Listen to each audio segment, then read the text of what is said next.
যে নারী রান্না করার সময় তিনটি কাজ করবে ওই নারীর কপাল খুলে যাবে।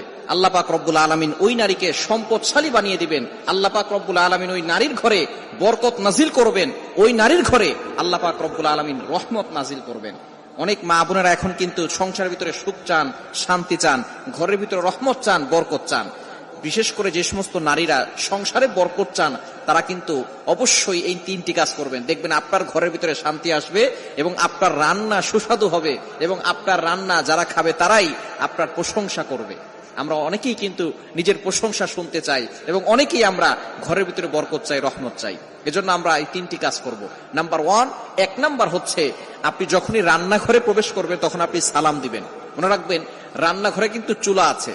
এই চুলা, গ্যাসের চুলা বলেন আর যেই চুলাই বলেন, এই চুলা থাকার কারণে যখন আপনি রাতের বেলা সেখানে থাকেন না, এখানে কিন্তু জিন জাতি থাকার সম্ভাবনা আছে। এই জন্য যখনই আপনি রান্নাঘরে ঢুকবেন তখনই সর্বপ্রথম 1 নাম্বার কাজ